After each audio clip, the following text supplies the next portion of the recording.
Welcome back, birds and turds, to the Angry Bird Pod Show. I'm Kyle, this is Matt, and I'm sick of giving our Instagram spellings out at the beginning of every podcast, so I'm not going to do that anymore. I'm going to send you guys down to the link in the description or the podcast description itself, and you can find us down there. I'm a bad speller, and me continuing to do so might show that eventually to everybody. So, how are you doing, Matt? I'm good. How are you? I'm good. 'Tis the season.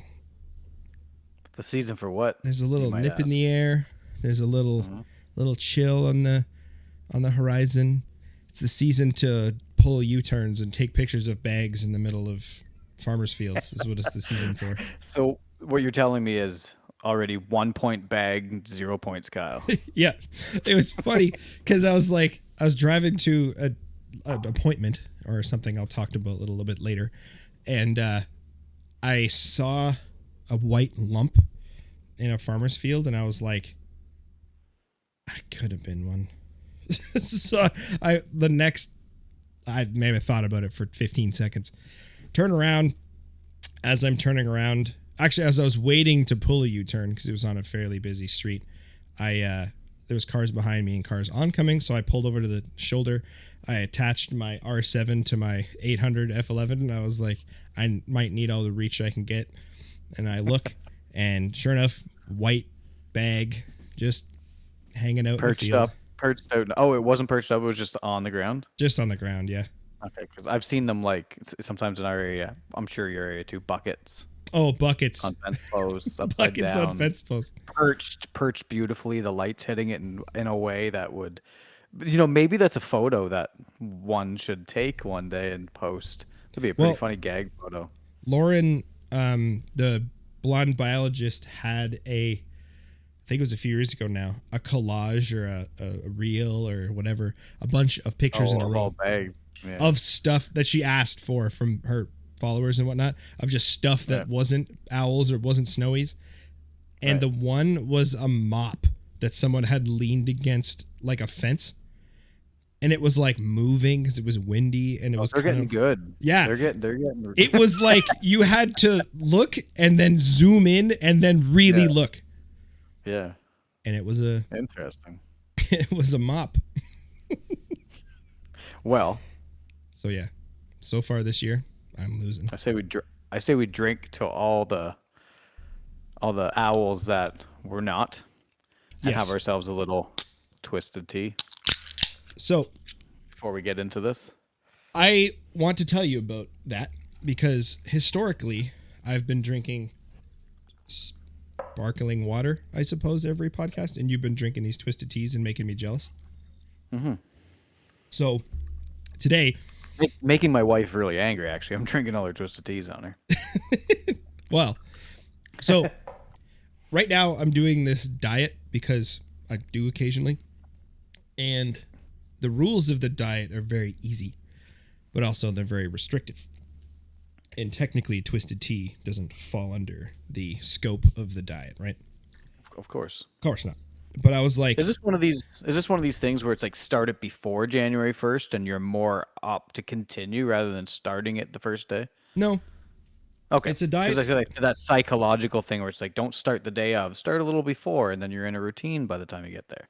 I do believe that, but no, it's not. Mm-hmm. Okay. So, I was thinking about it this week, and I was like, you know what?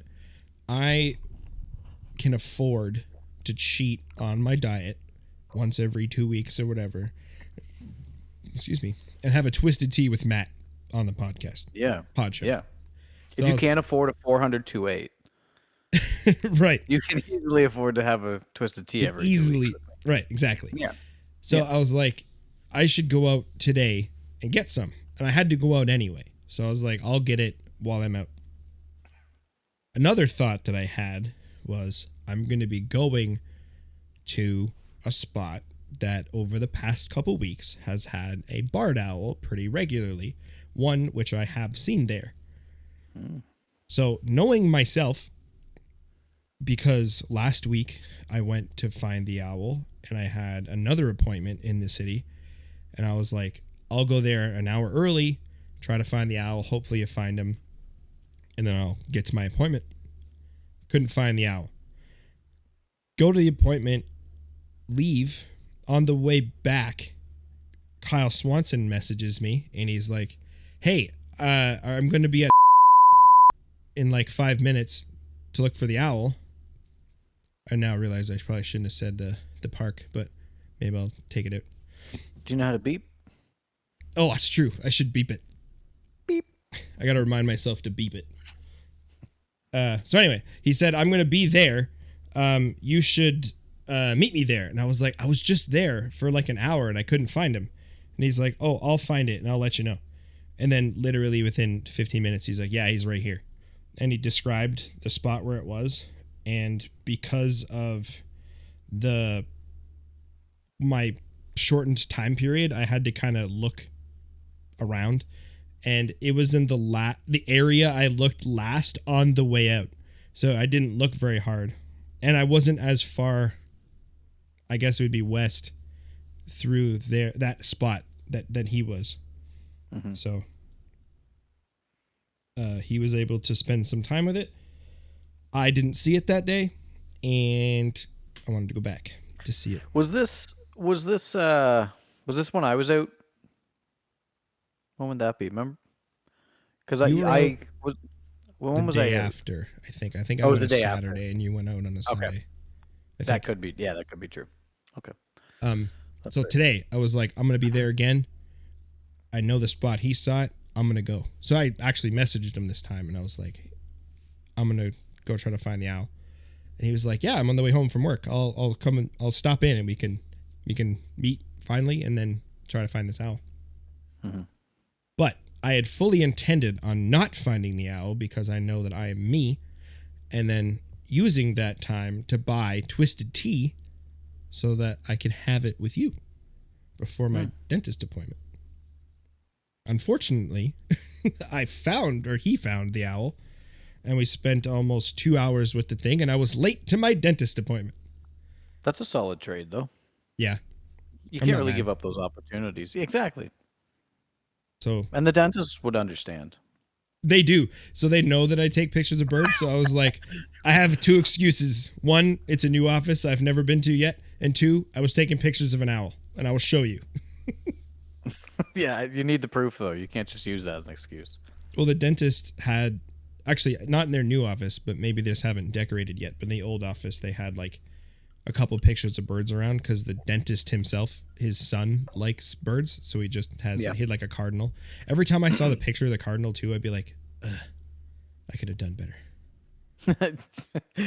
Should have tried to hawk some photos on him. I was thinking I should actually. They have a new place. Yeah, my wife, she's in the dental occupation, and her boss, the dentist, she wants to put my photos up, and I've never even got around to it. She actually wanted to put them onto the TV because they have like TVs everywhere, kind of like have screensavers, and then have an ability for people like to buy them and stuff. That's dope. But I don't know. Do they want an Angry Birds? I did wedding. Maybe I'll get back there. I did wedding photography for like 6 years, and it kind of took the fun out of actually doing photography for money for me. Mm-hmm.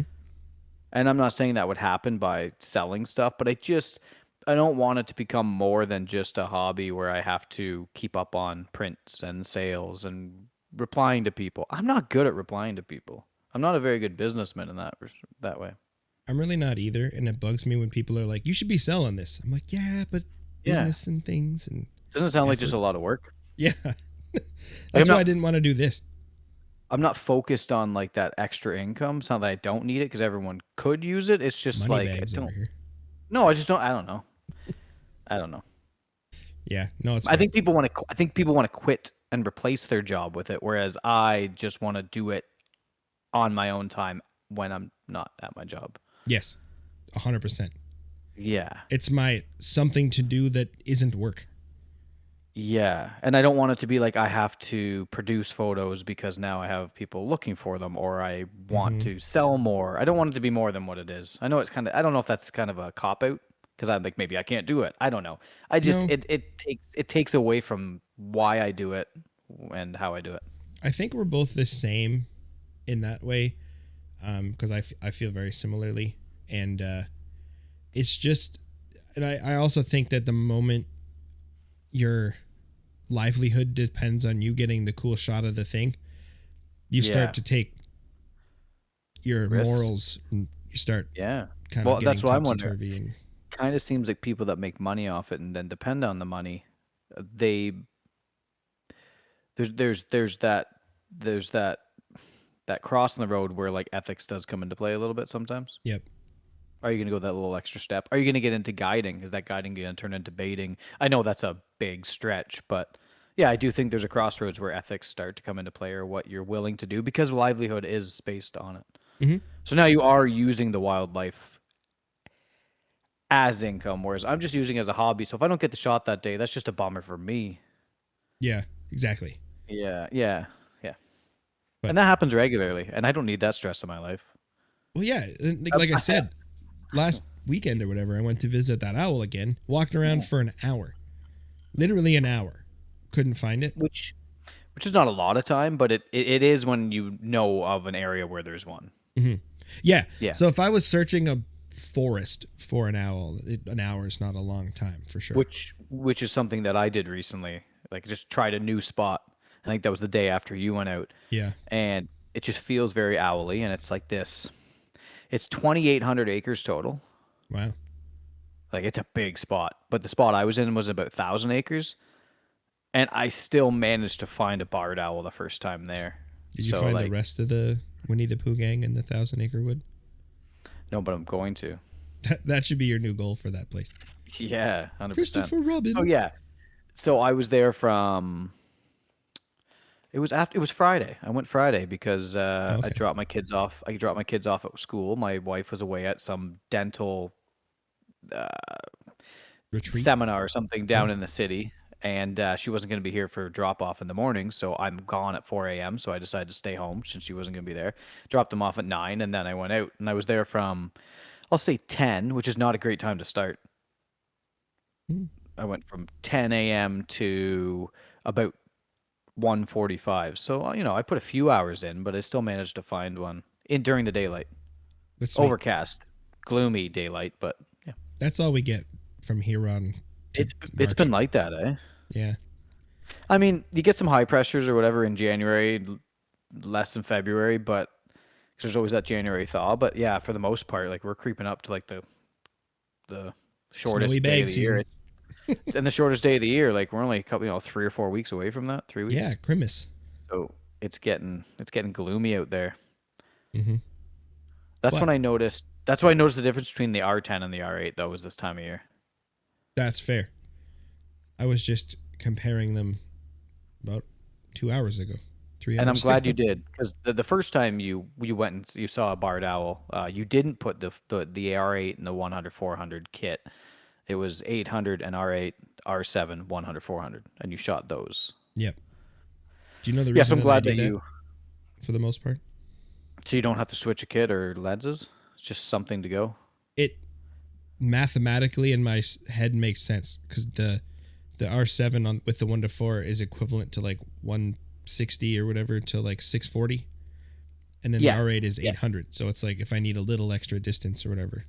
But Yeah, the I should be difference thinking is of aperture and stuff too. and field of view. hmm Because on an R8 you can actually go back out to 100. And I know 160 to 100 is not a massive difference, hmm but then you also have that 5.6 actually on full frame versus 5.6 cropped. Yep. You know what I mean? You're still getting the same light gathering, but a worse sensor, and then that depth of field changes. Yep. Yeah, so that's why I was like, maybe the R8 with the 100 400 would be something when in this low light BS that we get to maybe just give it that little extra umph. And if you're close enough, you can get that sharpness from the 100 400, which is nice. Oh yeah. This Yeah, guy that's what I like. this guy is does not care apparently about people being around, or at least not me and Kyle. There was It's good. It's nice to be on that list. oh, I wish like so we are always talking about how like we both don't want to like disturb the wildlife and stuff, Yeah. but secretly also in my head I'm like if I spend enough time with this animal, maybe he'll remember who I am and like I'll be cool, but like no one else is cool. I know they figured that out with crows. I'm not sure they figured that out with owls. Yeah, crows, when you watch a crow or raven or even a blue jay, which is a corvid, some people don't Yeah. know that, their movements are so much more like there's so much more thought and intention behind what they do. Yeah. It's not just Yeah.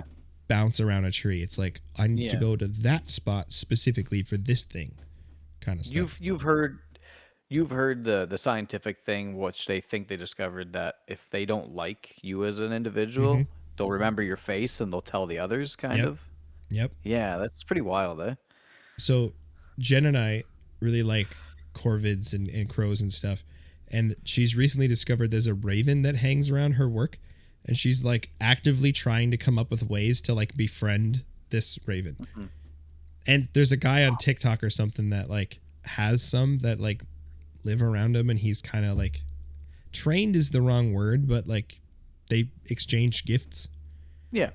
So I guess that guy said that ravens really love sardines. So Jen wants to start leaving sardines somewhere. But then we're like, how do we gotta like show the raven that like she's the one leaving the sardines Yeah. so that like you know Yeah. I think they'll figure it out. I think they could. That's the crazy. Like I think Especially if it's like a time of day thing where they get used to. oh yeah Then yeah they'll be meeting you out there, or her, or mm, Jen, yeah and then it's like there's the lady. yeah. There's the pink She's haired the one one. that brings us the The crazy lady over there is the one that yeah brings them. She's like, instead of a crazy cat lady, she's a crazy raven lady. crazy crow lady. Yeah, that's pretty dope. That would be. But yeah, so this owl, I want to be his friend. Hmm. Last week he evaded me, but also he just I know where he was now, and I didn't check there, so it's not like I just didn't. So it's not he was there. I just didn't see him. Right, that's on I you. probably yeah 100%. It's always Yeah, on me. I probably walked within 10 to 20 feet of him, pretty easy. yeah. Because Kyle sent me a video of where he was, and he's like, "It's by this one thing." And if you knew what that one thing was, you'd be like, "Oh, it's right there." Oh, so that's how you know that day you missed him, because Kyle had confirmed that day. Yep. Gotcha. Literally Yeah, an yeah, hour later, or less than yeah. that even. Right. Sorry, I was just thinking about tonight, because was Kyle there? Kyle was there tonight. Yeah. So I was like, I'm gonna Yeah. go back, and then Yeah. he met me there, and then within 10 seconds, he sent me 2 pins of where he was standing and where the owl was. So then I walked into the woods and walked These kind are of private pins, by the way. yeah yeah. Yeah, It's not to a group. this is a friend of ours. Yes, yes. Yes. Okay. Just to And confirm, because everyone's like, they're talking ethics, and then they're talking about I know pins. They're dropping fucking names, which we're beeping out. I'm not gonna We're just beep having a out Kyle. conversation, guys. Fuck, I'm not gonna sorry. beep out Kyle, but I will beep out me saying the name.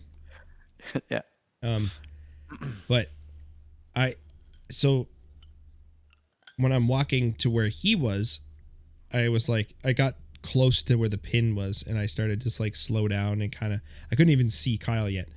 I'm like looking through the woods, and I see Kyle, and he kind of smiled at me, and like it was the first time we've ever seen each other. And then I look up, and the owl is like in a tree or so in front of me, up kind of to the left, just staring at me, just fully like his back was to me, but his head was locked on. And I was like, oh, hey. Then I watched him for a second. He turned back around, and he kind of, he didn't like, he just turned around and kind of sat there. And then I walked around to where Kyle was, and we kind of started talking quietly.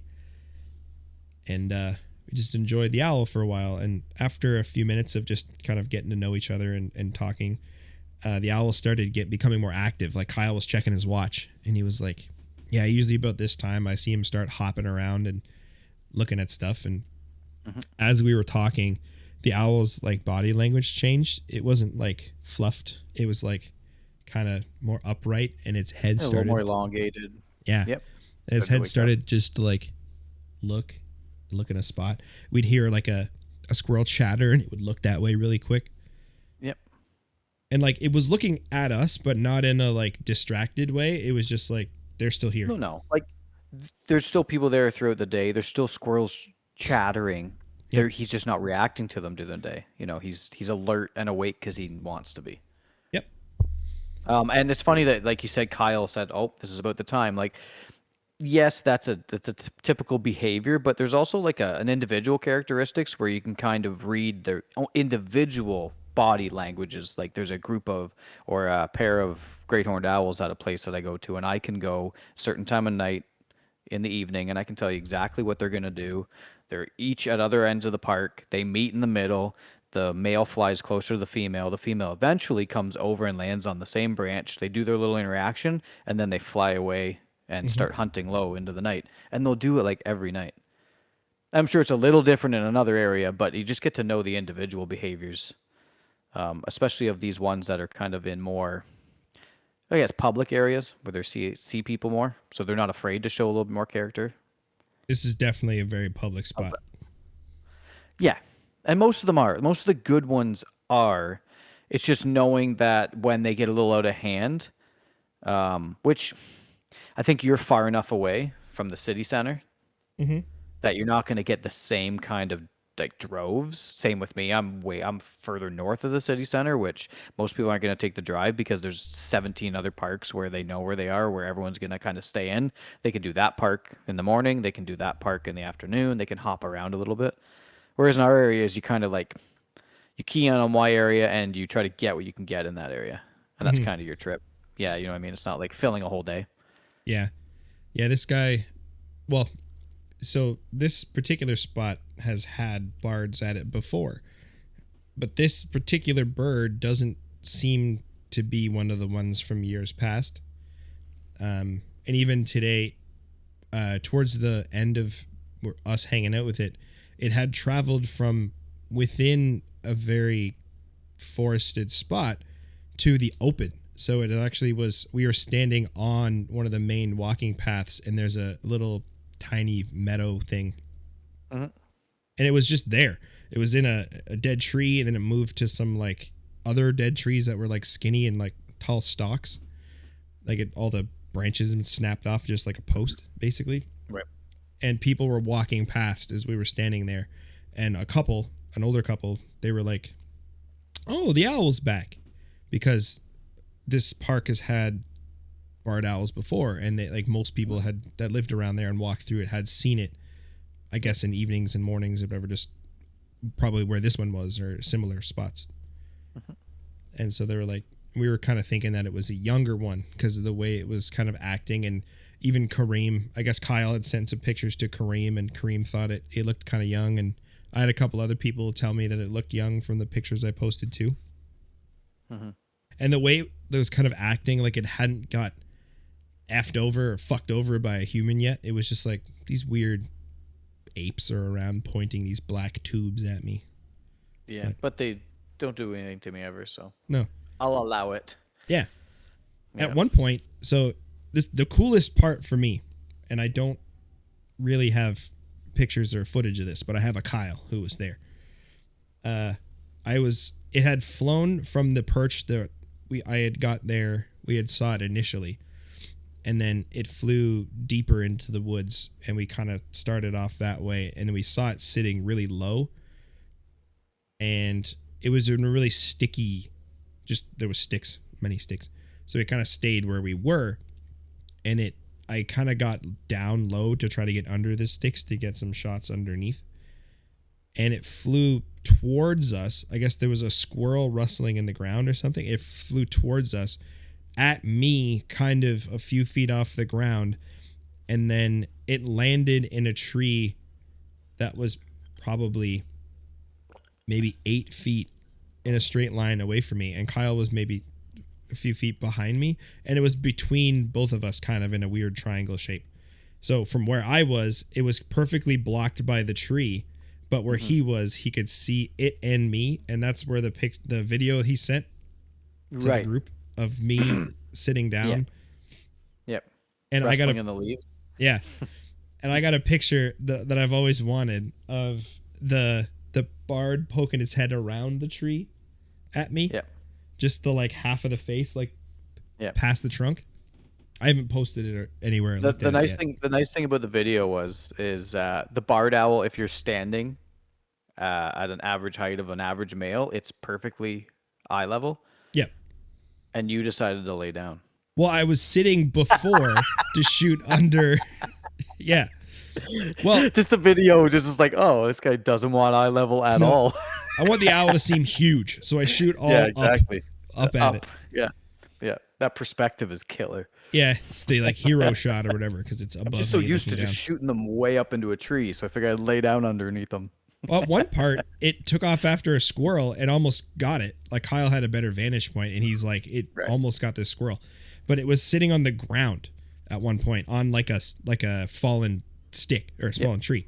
So I could have shot down at him from the same spot almost where I was laying down. The money angle. Yeah. Yeah, just a whole in focus ground behind it would be Yep. sick. Yeah.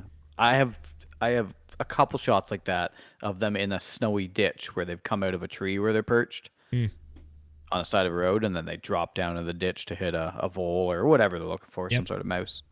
So, but it's less distracting when it's just a snowbank, like a bunch of snow versus leaves and Yeah. litter and all that. So I could probably Yeah. talk about this barred owl for the whole hour and the a whole half. the whole episode. Yeah, probably shouldn't, but man, like the 2 weeks ago I saw him. I think I rode that high for like a week. I was just Yeah. like every day, like Well, when we went to TTP, it was like a low. right. You're like, Exactly. I don't know, man. You know what you haven't talked about since this is so fucking important, and this is I'm only going to explain this from your vantage point, even though it Okay. fits somebody else. But Who? um, Don't name him, whoever he is. you have not talked about gear since you've actually been like getting kind of regular stuff. The gear doesn't matter. It's getting the best photo with what's in your hand while you're out there. Okay. I understand that you go through your photos and you're like, in this situation, this would be better. But if you could have that type of experience once a week, Oh, I think stuff with like gear matters less mentally. yeah. Objectively it does, but mentally, kind of see what I'm putting out there. Okay. I will say this to counterpoint. I don't think your point is wrong. Yeah, it's just an objective observation. Yeah. It's not that there's other avenues that could have you thinking about it. It's just you're not vocal about it. It's not what you start a conversation with, right? That's Yeah. kind of the Yeah, observation. yeah. Well, there's It's two the high that you're riding. there's two there's two things that are playing here. The high, you're right, the high of seeing something, especially one of my favorite somethings, and now every other week I'm averaging with it. I don't want to go too often. Today, like I said, I just happened to be in the area again, so I thought, sure. The second thing is something I do when I'm bored and it kind of coincides with potentially switching gear up. I just make a change to some settings on my camera just to keep me on my toes. And recently I've added focus back onto the shutter button.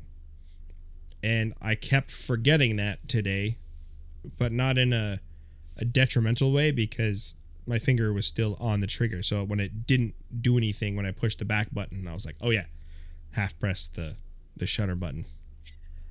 What if that was a situation where you only had like that 5 seconds? The point of me doing it right now, I guess, is that if and when I am presented with that opportunity, hopefully I'll be ready because I've used it for a couple weeks now. Well, that's just your traditional like skill building of Yeah. you did it one way for a while, now you're just adjusting it and you need to build that muscle memory and that skill.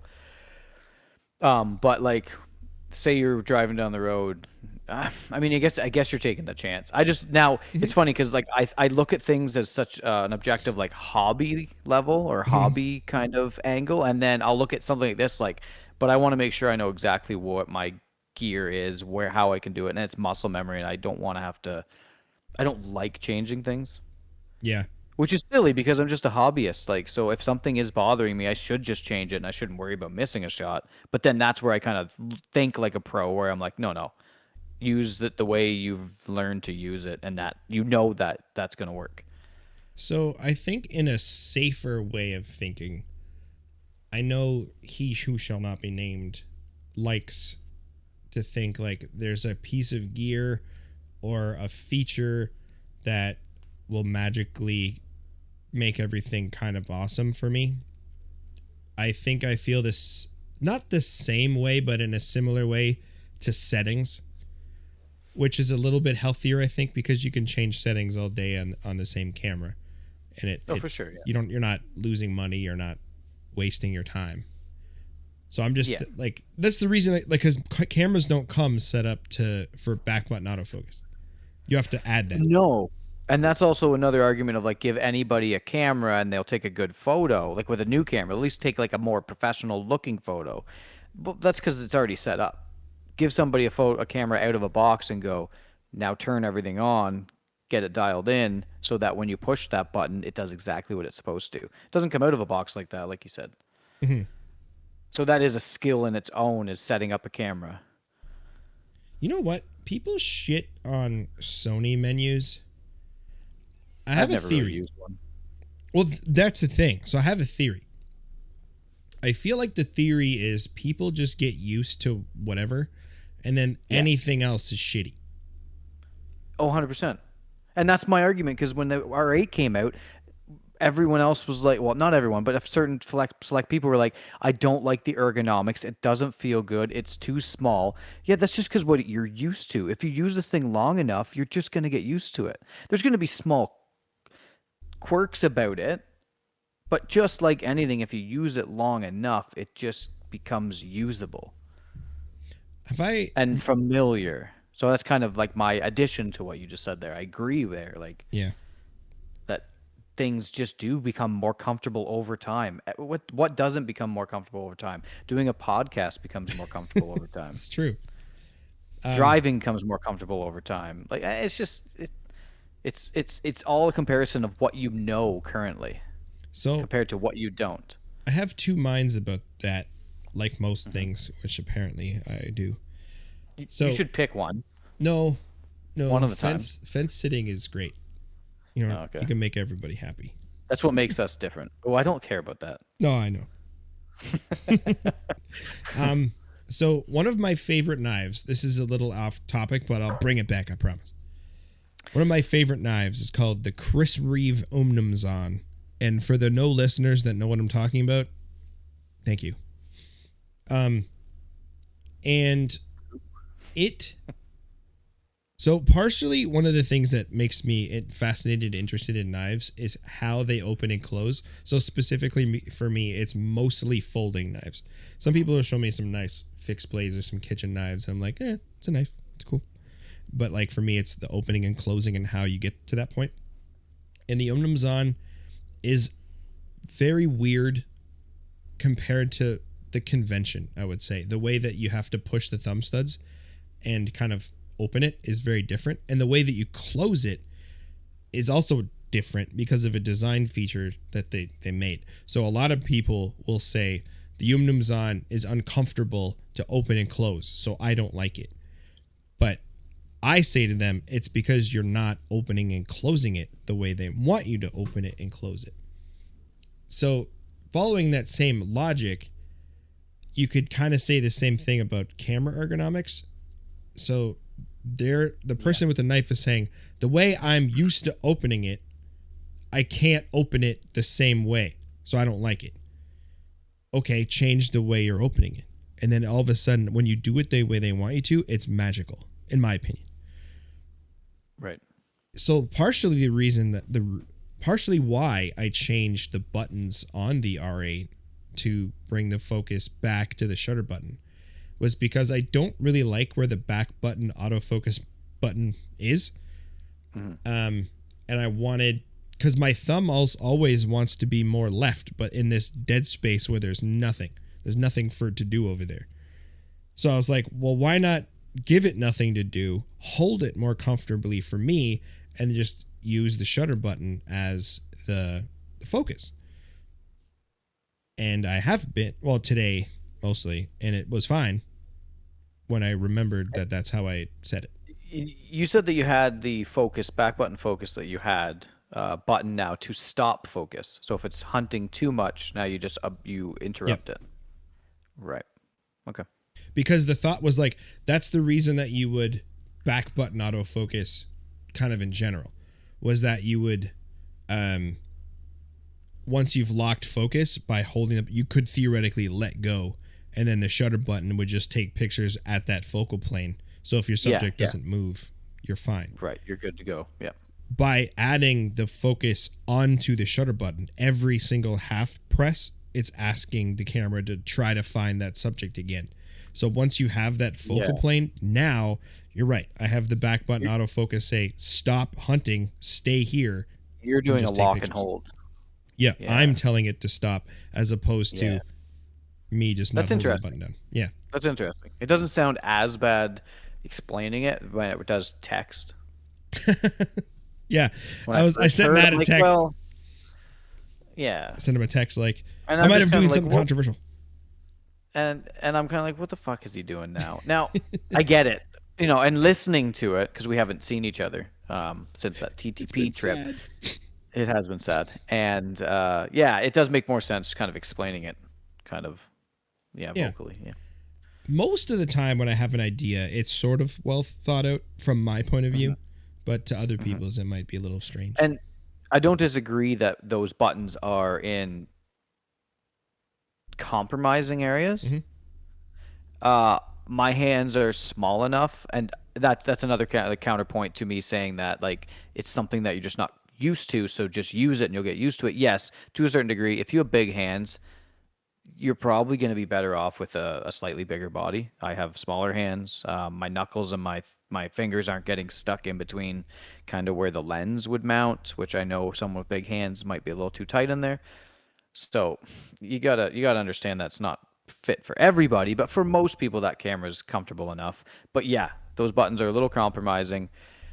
I do find myself cramping at times, but I have one to do like a spot kind of autofocus, and it will then I'll put it on the eye, and then it hits the eye, and then it does wide tracking and just keeps the focus on the eye. And then I have another one that's just completely wide, and it finds the eye itself. So I kind of like just like a little kind of like something that I can do a fine adjustment to, and then one that's just kind of like you'll find it, and it does a pretty damn good job. You just reminded me of something that I want to test. So I was watching a Dwayne Payton video recently, and he was talking about, I think it was the A1 II. Yeah, the 2, yeah. I'm annoyed at Sony because they have a number and then a number. Yeah. Actually, so does Nikon. So does Canon. Never. I'm annoyed at everybody. All camera companies suck. All of a sudden. Just put the mark in front of it or whatever. You know what I mean? Yeah. Actually, this is not news or not worth talking about. But did you notice that it's I'm using air quotes, big thing in the Nikon world that they've added a space in the Z6's name? So I think this is right. The Z6 II, if you spelled it out, would be Z6 space 2. But the Z6 III is Z6 no space 3. Like it's 3 eyes or a 3 or whatever. Yeah. I saw articles about that, and I was like, that's just punctuation. I don't know. Like, do you have to talk about that? Now I'm talking about it. There, see, it's contagious. But now that I'm thinking about it, it really wouldn't make a difference. Anyway, where I was going with this. So he was talking about the A1 II and saying that with his Canons, because he also shoots Canon, it seems like they like the spot autofocus, and when you put that on the subject, it'll then go, oh, this whole area thingy is the subject. I'll follow that. And he was saying he had worse luck with the spot autofocus of a Sony, but better luck with the area. So you just give it a small area, and then within that area, it's like, oh, here's your subject. That's where I shot my R10. Yeah, because I had a joystick where I could move that little area box, whereas the R8 doesn't. Yeah. So that's how it, I've always shot small areas. I've always preferred, if I'm shooting a one spot, it always has the helpers around it. whether that Mm-hmm. be the cross shape or the like 9 squares in a box. Yep. Or I'll make a custom size, because you can do this on the new Canons, which is kind of cool. I don't know if you do this. You make a custom size focus box. You can Mm-hmm. change them. So Yep. I'll change it to pretty much about the corners of the rule of thirds size. Like, if you put Okay. the grid up on your screen, I'll make it the Yep. middle, and then I'll Yep. move that box around. Yep. So you kind of you can cover more area Yeah, kind quicker, of. kind of. Or Yep. just it helps me remember to put, like, if I move the box, it helps me remember to put the subject in, not necessarily smack in the middle, but like off to the side Yeah. or whatever. It's funny. I do the same thing except instead of making it like the whole area in the middle, like that size, Hmm. I make mine very, very, very small. Yeah.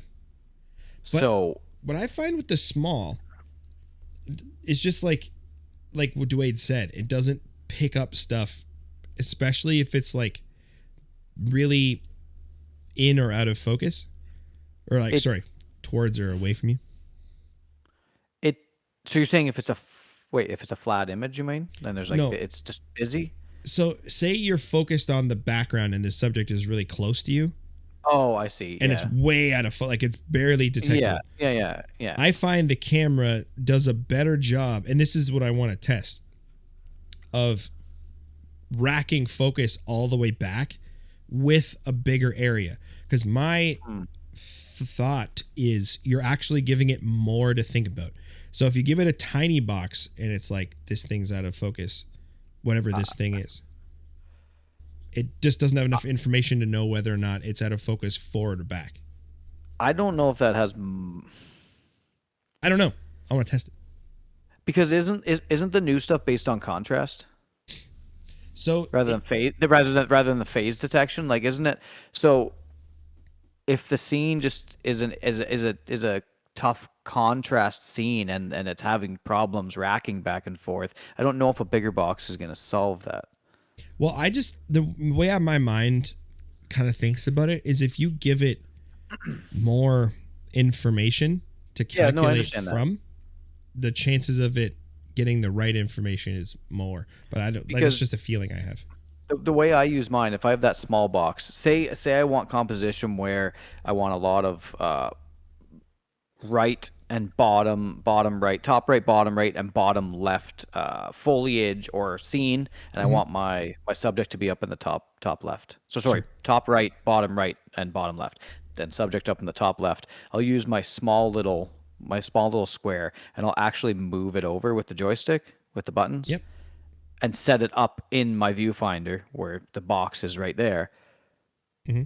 And if it starts racking focus, if I hit the wide area, which is the whole box, Hmm. I find it finds it better than that small little square. So maybe you, So I think what we're and that's whole area. right, but I think what we're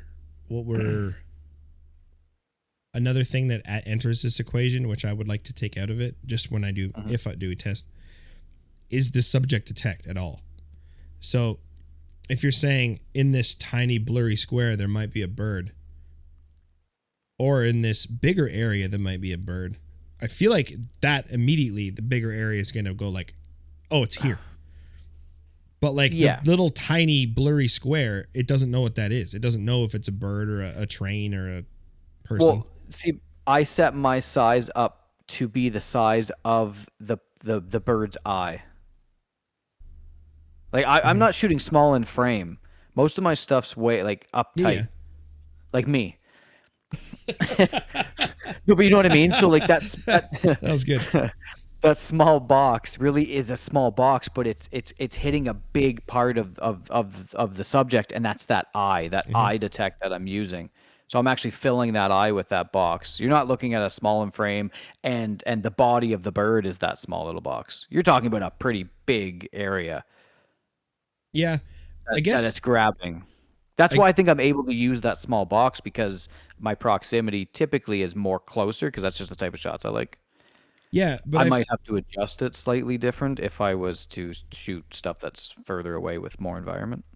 yeah, I just feel like when people the box is smaller than the subject, what you're doing is saying focus on this thing, and then the camera goes, okay, What that's thing? a thing. Then it goes, oh, I know what that subject is. It's a bird. And then it expands to get the whole bird. Then it's like, Yeah. oh, I should now focus on the eye. And then it Yes. shrinks the box to the eye. Yes. So Yeah. I'm that's, not exactly using it that way. but Yeah. that's time and processing power. Yeah. 100%. So if you're going in with a bigger box that the subject fits within, I think even you're if you too far move, away. well, you don't, not necessarily, well, there's No, that. I think you're too far away. That's just my homage to small and frame type photos. I don't hate them. It's just I think we're describing two different ways of using it because of two different proximities. Maybe. Yeah. So it's a good point. But also, Proximity matters because it riddle depends me on this. what you're trying to pick up. Riddle me this. Yeah. What is the camera using to determine if the subject is a bird or a train or a car or whatever?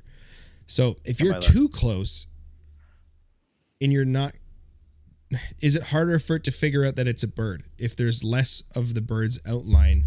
Like if you have like a portrait shot of like shoulders up. I don't No, I don't think so. You don't think so? No, because I've been in the situation where like that just like it it sticks, right, and it doesn't bounce around. It just sticks in that eye. Like it bounces around in the eye, but if it's moving from the left side of the eye to the right side, I mean that's millimeters. That's nothing to throw it off.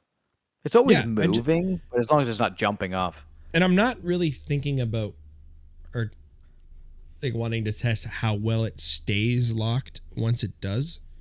But Yeah. I'm just like, would it work better? Would the like long racks forward and back work better with a bigger area versus the small point?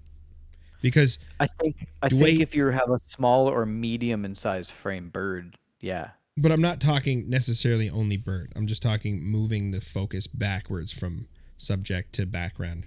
Because Okay. So say you have like a Coke can or something on a table and you're Sure. going from the wall back to it. Okay. yeah, because Dwade's pointed out in many of his videos that like mirrorless cameras seem to have harder time than DSLRs doing Oh, that yeah. background to foreground to background type of And that's the focus wrap. different and that's the different autofocus detection. Right. I think it's contrast to phase or something like that. It one of the I don't remember which is which, but yeah. Yeah. And I think that was one of the things they were trying to update with the R1 because it has all cross type points now, like the DSLRs of old, where I think the dual pixel autofocus up until the R1 has only been it's either horizontal or vertical, and I don't remember which. I think it's vertical actually. Okay. Only vertical lines. That's why they wanted to call it quad pixel. Is that why when you flip it to a portrait sometimes like people say that the focus is worse? Yep. Yeah. Because it's used to choosing the other way. Because the way the lines are now, you flip them and now it's all confusing. Yep. Okay. Yep. So AI is smart. Well, I guess the AI is still smart. It's just the technology in it wasn't good enough. Yeah. In the R1, Not the since AI. it's all cross type, so it has Yeah. those detection lines both directions now. So that's why it's more sticky and more accurate because it's using Right. 2 times the amount of intersections to figure out where you are, Gotcha. which is cool. But yeah, so I just was wondering if I was just going to set up in my backyard with like a Coke can or something and just try to see if that theory, because I've always kind of thought that ever since the Sonys that I use, since it didn't have animal eye autofocus, the A9 and the A7R3, I would just use various size boxes and just move them around, and that's just kind of how I've I gotten think used to they're it. all fairly good. I'm referring to more the R8 where it doesn't have the joystick and I'm just kind of like letting it kind of detect it. Make sure you have a backup. So make sure you at least have that second back button focus to help you. On my And R7, I have make 3.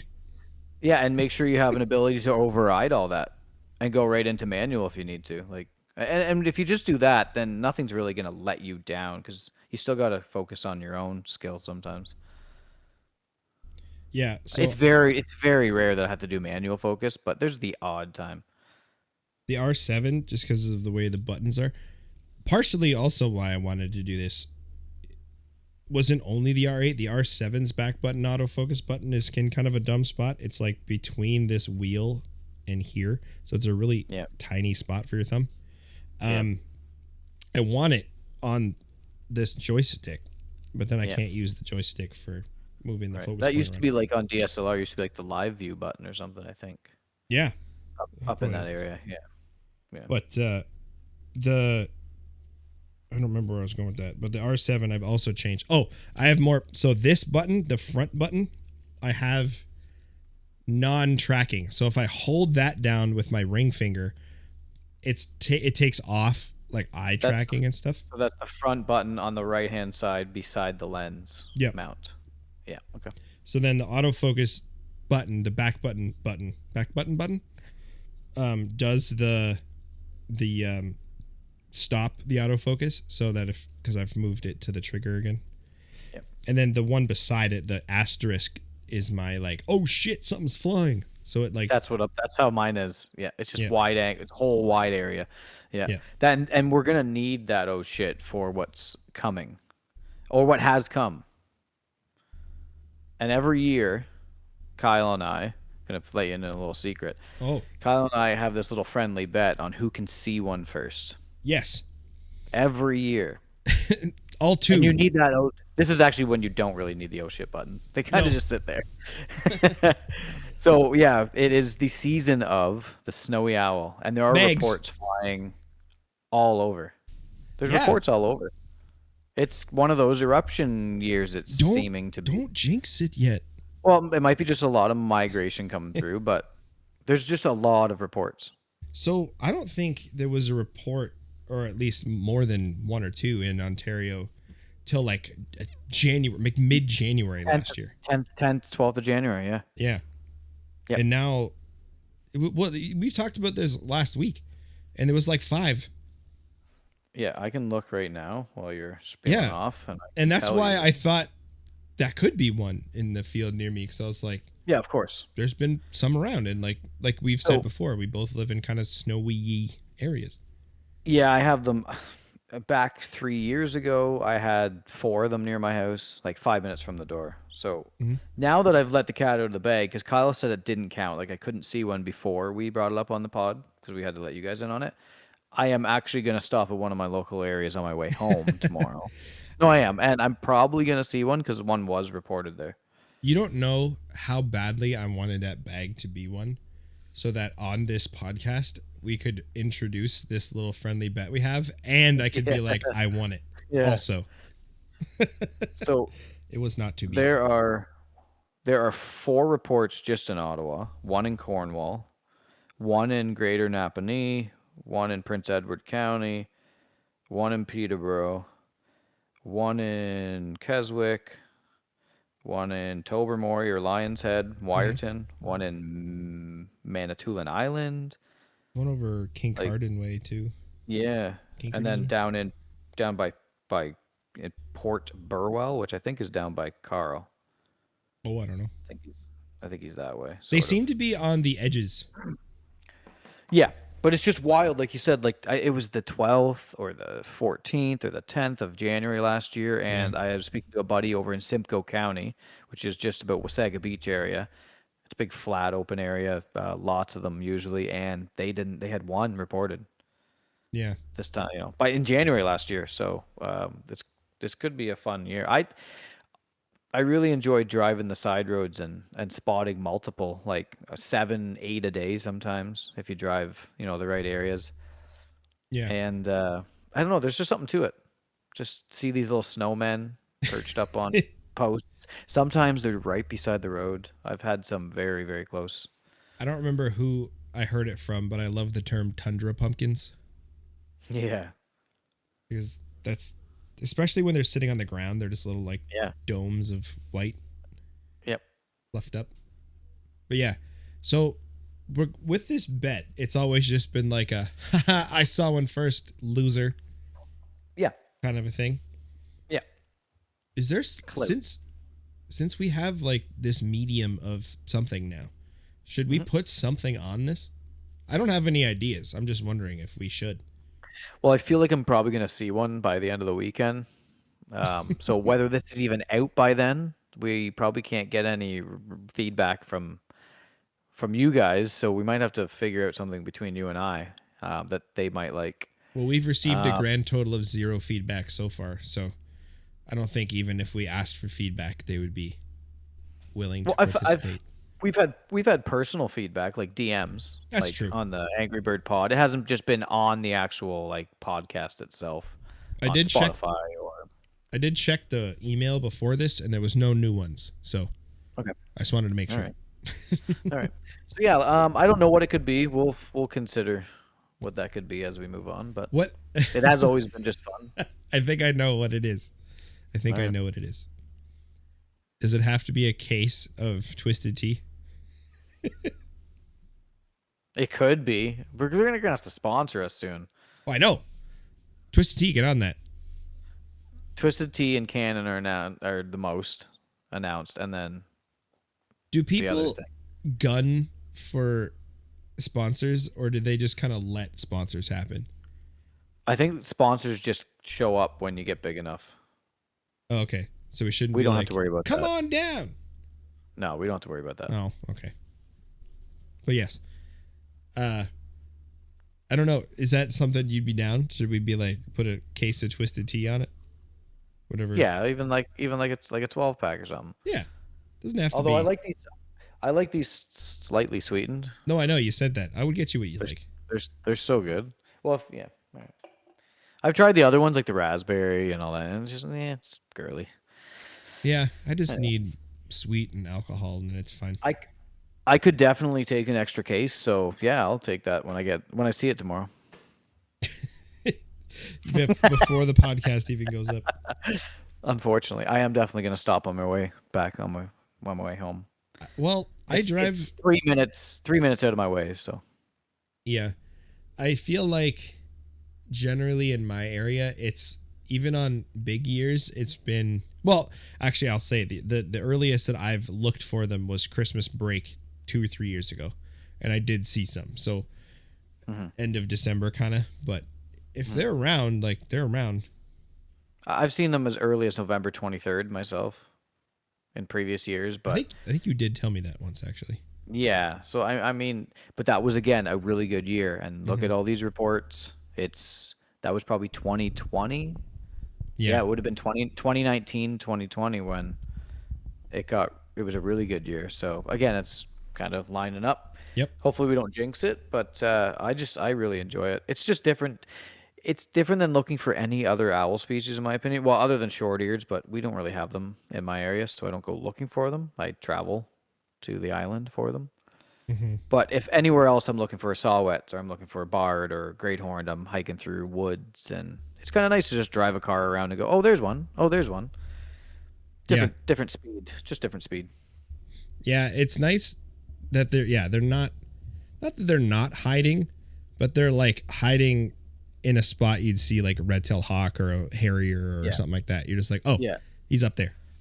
And they're really challenging. Like you can get a nice barred owl with a fall colors and a nice scene and the right light. A snowy owl in an open field, it's tough to get a really interesting shot out of them. But let me tell you, you could get so many of them on hydro poles. Yeah, You could have a whole book of snowies on hydro poles. I should start changing the poles for like generative fill palm tree. I don't know. Start Palm changing tree. them. That would be Yeah. something. So there was that one in California Yeah, last year. a couple years My ago. sister-in-law Last lives down there, and I was like, you should go up here and see the snowy, because like, on this person's house. yeah, every time they often come up for Christmas, but the last couple of years haven't been good for snowies around Christmas Yeah. where I live. So I really want to take my sister-in-law to show her a snowy owl. And they're not coming up this year, which means there's going to be snowy owls. So Yeah. Yeah, I think it's gonna be one of those years. I hope So I'm so. excited for that. It was probably 2020, the first time I started looking for them. And I remember I found one. It was some cold side road, and I got out and I was taking a picture of it. It was way out. I don't even remember what kit I had at the time. Probably the 7D and 150 to 600. And I remember walking back to the car, which I just like parked and kind of walked a little bit. And I was considering walking up a driveway that was nearby, but then I didn't want to because I don't know. I was trying to be polite, I suppose. And then I was walking back to the car, and I looked in the field across the road, and there was one standing on the edge of the driveway, like where they had plowed it. It was just standing on like a mound of snow. And I was like, there's one across the street from another one. Like they're just like they lived at these two places. It was sweet.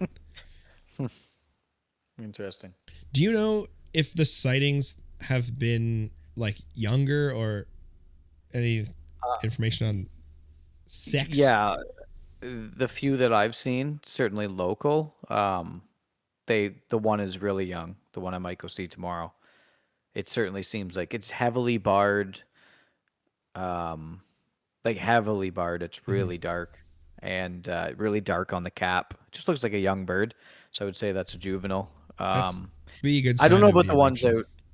Yeah, it is. I think one of the group members suggested that reports had suggested that reproductive numbers weren't that great this year, Oh, which is kind of contradicting, but doesn't mean that there still can't be a good amount that come down. yeah. I don't Maybe know it's not the eruption year, but it's better than because it has been the last couple.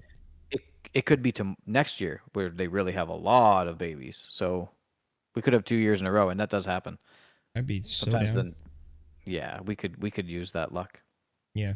It's been pretty like it's been pretty dry, and like when you have more opportunities, obviously, you get better chances of one being really close to the road on a post, or just those rather than those typical far off into the field shots, which I always stop and take. It's just something about it. It's Yeah. that spark bird for me. So There was um there's a certain field on the way home that has like a fence that just fences off kind of the left side. And mhm. I guess 2 or 3 years. It must have been 2 years ago because I did live where I do now. Um, I saw a snowy like halfway to the back bush on this fence, and I was like, I'll pull over and see if I can get an okay shot because I imagined it would look okay, kind of shooting along the parallel to the fence or like with the fence. So it'd be a bunch Yep. of blurry fence posts and then a snowy and then some more blurry fence posts behind him. Right. And I pulled over, and the snow was level from the shoulder to the fence. So I was like, "Oh, it's just a flat. I can go over there." So I start walking, and then I step through the crust of the snow, and I was Oh, it's like five gooch feet. deep in snow in a ditch. And I was like, "Well, I'm here now. My foot's full of snow. Like my boot is just I'm just standing in snow now, basically." So I kind of struggled for a couple more steps and just was like dick deep in snow, taking a picture of this owl. And then Worth it. a car pulls over, and it's a woman with a tripod, and I was like, go away. She's But like, "What is this idiot doing?" yeah, but then we took a picture of the owl together for a little bit, and then I left, and I was like, just out of curiosity, did you see the owl, or did you see me standing in the ditch and wonder what I was doing? And she was like, I saw you in the ditch, and I assumed what you were doing because that's why I'm out here. And I was like, all right, that's fair. Right. Right. Because now I'm Yeah. There's thinking only of a that. there's only a select few that really actually know what you're doing. Well, where I am, it's funny. You'll just cruise a certain area of back roads, and they'll be on the years that were good, you'd probably see 3 or 4 other cars every time you're out slowly crawling Yeah. down the Yeah. shoulders, cars going around them. Or you'd come around a corner and you'd see 6 parked, and there'd be Yeah. a snowy on a pole or on a fence or just like in the Yeah. field somewhere. It's a great year when it's like that, and you can be like, excuse me, you can be like, I'm just gonna go down a little bit further, and I'm just gonna find one where nobody is. Hmm. I've Yeah. had that too, where it's just like I don't really want to join the group. So, and there's other years where you're like, oh my god, they actually found one, and you just join them. You're like, fuck. The first one I saw, I wasn't as, not that I'm experienced with owls now at this point, but I've seen enough to kind of start looking at and understanding their mannerisms and stuff a bit more. But I came around a corner and there was a few cars parked, and this is the first snowy I'd ever seen, and it was a female standing on a post, like a hydro pole, and there was probably 10 cars below her.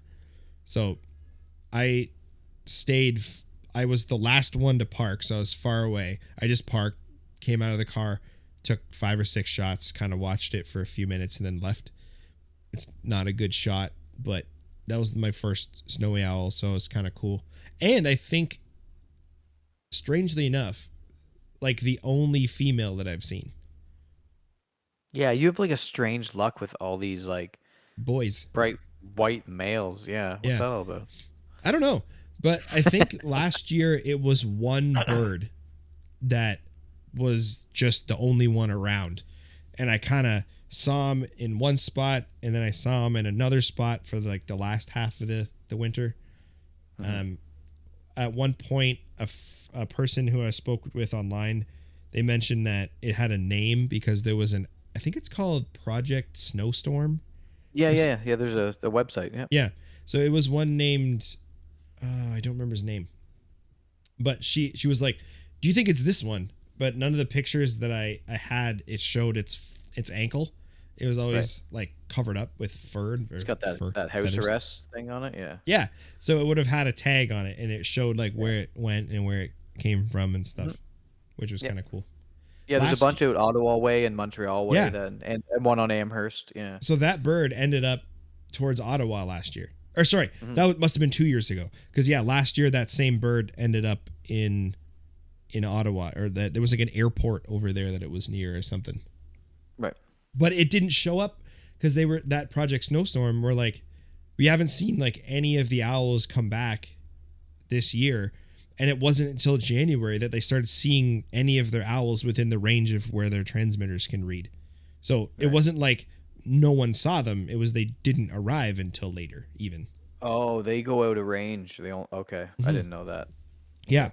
So after they reach a certain latitude, like their scanners can't see them anymore. But when they come back down, they can pick them up.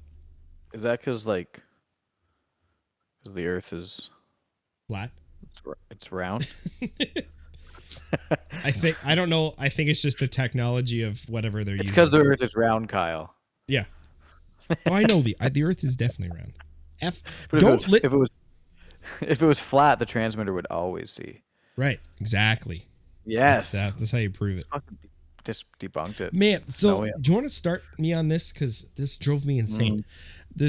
I watched the UFC. This is way off topic, but I watched the UFC, and there's this one fighter who's a flat earther, and he was trying to use like his plebeian science to like prove why the Earth can't be round. Mm-hmm. So the science he was using in this clip, I don't think it was on the Joe Rogan podcast, but this guy's been on the Joe Rogan podcast. His name's Bryce Mitchell. But he was like, you know how like a helicopter can take off and then hover? And Timon's like, yeah. But then it can land in the exact same spot. And then they're like, yeah. Like, if we were going at like 29,000 kilometers an hour around and spinning and stuff, how could a helicopter land in the exact same spot? It doesn't matter because the Earth would have moved underneath of it. I'm like, no, the whole atmosphere and every fucking other thing is moving with the Earth. Moving with it. That's why you jump and you can land in the same spot. You freaking. This man has never jumped once in his life. No, he's afraid. He permanently fastened. Thinks he'll end up in like South Korea or something if he jumps. Yeah, but I was like, how do you not like? Do you understand why you get in a car accident? It kills you because you're moving the same speed as the car. Yeah. So if you're standing on the Earth, you're moving the same speed as the Earth. Yeah. But anyway. Yeah, it's tough. That's a tough topic. It's not. It's round and shut up. No, it's tough. The people you got to talk to. I don't want to talk to those people. And I don't want them to listen. Fuck all you flat earthers. Could you imagine it's like 3 views? We're like, we only had the flat earthers. Yeah, all 62 or whatever. There's just negative views somehow. Like, well, how's that even happen? That'd be Good really times. funny. Well, we don't Like, want to piss everybody off. We need the flat earthers. They can think what they want. sure. Yeah, we'll give him that. I don't know. I'm not a scientist. I'm barely a photographer. Have you seen my Instagram? It's Yeah. underscore at Matt at underscore Matt Oh, Parrish there on you go. Instagram. Yeah, you could Yeah, I start got doing it the in spelling there. now. Yeah, I botched it just trying to do my own. Now You're you know how difficult I am. you're at Kyle Boehm Boehm photography. Yep. I got this. Don't Yeah. ever leave me, Kyle. Don't leave me. Please don't leave. No, I don't plan to. This is too much fun. Anyway, so we got the bet, Yeah. and we'll update you guys on that. I'm gonna lose Bunch. tomorrow This was anyway if basically he's this. to be believed. Yeah, this was just an update episode. Talked a little bit about our personal gear, and yeah, Well, quick little update. yeah. I I liked in the chat the other day you were like, Kyle's thinking of switching to Sony. That was good. I like to stir. I like to stir the pot. No way. And But and Kyle's and my Mike was like, oh, you said his "What? name. Why?" That's okay. I'm not talking bad about him. That's true. Yeah, and then I was like, yeah, because I kind of missed the 2:6, and like, I don't know, I didn't hate the ergonomics, and I kind of like, and he was like, yeah, but features and money and cost and stuff, and I was like, yeah, it's not the only thing that goes in decisions for me though. No, that's yeah. Of course, it's gonna be different for everybody. Mm-hmm. Yeah, I get that. But I get it. I look at cost first, so which we know. I probably should look at cost first if my wallet or bank account's anything to believe, but usually I go, oh, this is perfect. Oh, it's $17 million. Guess I can't get it. Don't you like when a purchase is one exciting because you're getting a piece of gear, but also exciting because you got a deal and you're comfortable with what you spent? I like a Like deal. there's equal enjoyment if I got something really good for like a better price and I think someone else overpaid for. I'm like, no, this ain't gonna do anything. Yours ain't gonna do anything better than mine is. I don't You're not gonna utilize it. You're not gonna utilize it. I You're don't a hobbyist think like I that am. way. I do. I look at it as like you've paid for a little bit more future proofing of something you're probably never gonna use. I hope you're happy. I am. No, it's just that's just kind of like you know what I mean. I understand that you like luxurious or more or things with more options or different. You know, I'm so linear. There's definitely a part of me that is envious of that logic and that thought process. And that's partially why I keep you around, to make sure that I have Well, thank someone you. in my ear telling me that I don't need to be thinking that way. Or the It way I sounds do. it definitely sounds like a preaching a lot, even for myself. But it's just a reminder. You know. No, it's good. I think I I also don't like the DSLR people that are like, I don't want to go to mirrorless. There's that too. I'm really hard to please. Like, yeah, meet me where I'm at, and then we'll talk. I think I think what's strange is I would say I'm also like I'm not that I'm hard to please, but I don't try to please people, and for some reason Yeah, that we get along, and like I didn't yeah, necessarily try to do that, right. which is good. I don't try to get along with anybody. I just kind of be myself, and That's the way sometimes to it's do an it, man. asshole. Sometimes it's an asshole, and sometimes it's a little harsh, and other times it's playful. I don't know. Yeah, I've been told recently Life that is my life is life. tone is sometimes a problem. I like your tone. I Thank think you. your tone is cheery. This is turning into like us just complimenting each other. Nobody wants to hear this This is shit. just a circle Okay, jerk for the cue last half. music. No, I'm just kidding. Okay, we're just rambling now. But Yeah, anyway, it was a good little catch up. yeah. Um, You yeah, were you were sick I'm last week, so that's why we had to I postpone it a little bit. was. We had it lined up where we knew what we were talking about. We were gonna tell a few stories. I got sick on the Thursday. I was feeling better the Friday. I was good by Saturday. So it was just like this little thing. But Hmm. yeah, this was turned into be a little catch up. Yeah. Back at it. Yep, we'll do it again in a couple weeks or whenever Mhm. the moon strikes something. Or actually, Yeah, whatever. we should However the do saying goes. a live podcast whenever one of us sees a snowy owl. We'll be like, This week on It's like ABB. A. What is it? I don't even know what it is. I don't know. ABPS. Yeah. ABPS news. Matt saw Snowy. Now Kyle owes him 12 twisted teas. People would probably sign up for that. Well, maybe we should do it. All right. Cool, man. Well, you've been listening to the ABPS radio. We should The update episode. the update episode. When do you want the music to start? Am I doing it this time? Sure. Did you do it last time? I did do it last time. Okay, fine. It's gonna start now. Bye, everybody. Love you, Kyle. Love you too, man. Talk to you later.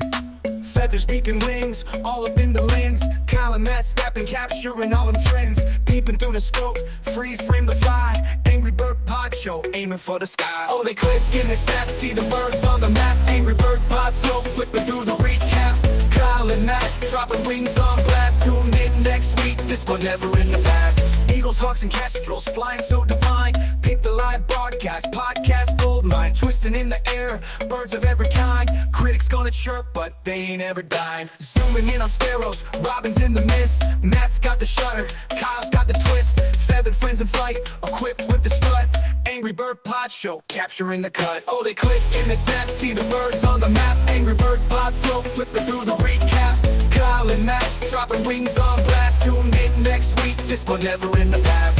On the twilight, watch the colors flash. Birds of every shade in a photogenic dash. No need for fame, just the birds flying free.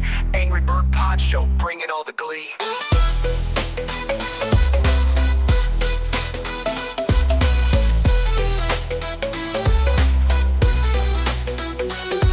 Oh, they click and they snap, see the birds on the map. Angry Bird Pod Flow, flipping through the recap. Kyle and Matt, dropping wings on blast. Tune in next week, this but never in the past. Eagles, hawks, and kestrels, flying so divine. Keep the live broadcast, podcast goldmine. Twisting in the air, birds of black, so fine. Brain Matt, dropping wings on blast. Tuning in next week, this but never in the past. In the past. Tuning in next week, this but never in the past. In the past. Zooming in on sparrows, robins in the mist. Matt's got the shutter, Kyle's got the twist. Feathered friends in flight, equipped with the strut.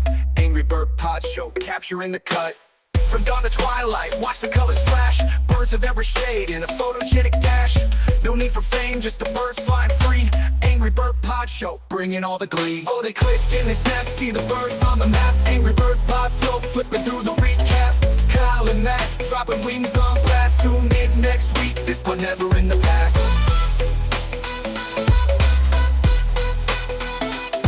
From the past. Not shortcut. Not shortcut. Angry Bird Pod Show, bringing all the glee. Bringing all the glee.